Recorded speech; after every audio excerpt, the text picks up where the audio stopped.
lovely people of the internet! Yes, it's been a really long time. I've got a lot of explaining to do, but you'll understand why when I get into it. So it's going to be a really short update video and then I'll get back on track, hopefully. So in my everlasting search for a career, I have been back and forth through psychology or counselling to animals, back to counselling, back to animals, and I've been fleeting between those two and trying to get into one or the other, and it's extremely difficult to get into either. So I recently went on to Reed to fill in my quota for the job centre and I found a job on Reed that was for a vet receptionist for a really big leading vet hospital company. And there was a catch on there that ITV was going to film the whole process and put it out as a documentary on Channel 4. So when I applied, I knew this, and well, I didn't think I would get chosen anyway because I knew it would be very, very competitive.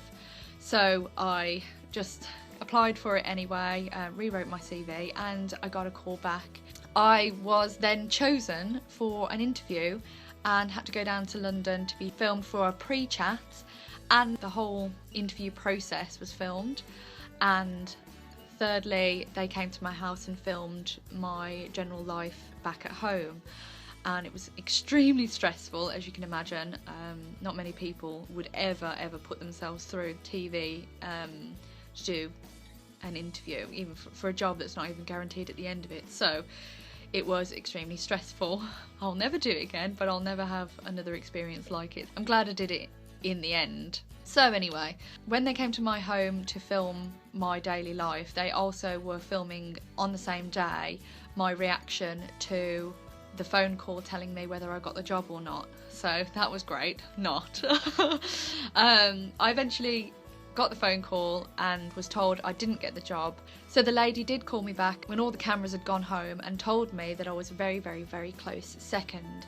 And if it hadn't have been for me mentioning that I wanted to go into veterinary nursing possibly in the future, they would have hired me instead of the girl that they hired. So she said because they really liked me, they were going to put me at the top of the list for a trainee vet nurse position. Whether it came up or not was another thing. So I was extremely happy, and then a couple of months later they called me up and said they had a vet receptionist job going to cover somebody who was going on maternity leave for one of their smaller branches. So I was ecstatic. I was like, yes, I can totally do that. I'm so glad you've called. And she also mentioned that because it was a smaller branch, I was going to be doing auxiliary nursing as well. So I am starting on the 1st of August, which when this comes out will be in a few days actually. So that's really exciting. So that's what I've been doing. I've been travelling back and forth from London and having the film crew visit me here, trying to manage the job centre because they hate me having a job but not starting it. What else happened?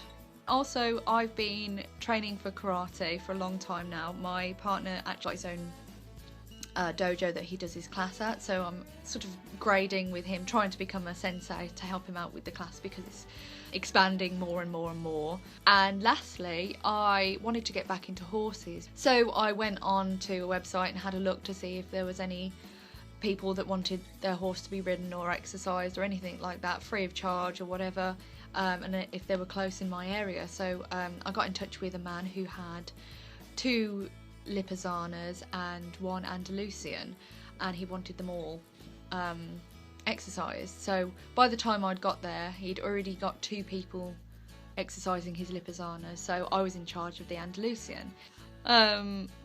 So I'm training this horse for somebody else, and I never really realised how difficult it was to work with people rather than work with horses. I can work with horses all day every day, but getting to know the different people and how people look after their own horses is another deal. So that's been a difficult few weeks in sort of settling myself with that. And on top of that, I have stopped playing violin. I'm really crap at it anyway, so that was probably best for everybody.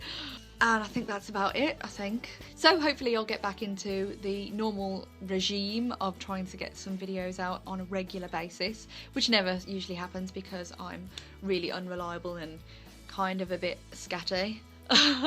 And we'll be continuing the He's Just Not That Into You series very, very, very soon. So thank you for watching this incredibly short update. I'll be seeing you soon with the next update for the He's Just Not That Into You series. So stay tuned and I'll see you next time. Bye!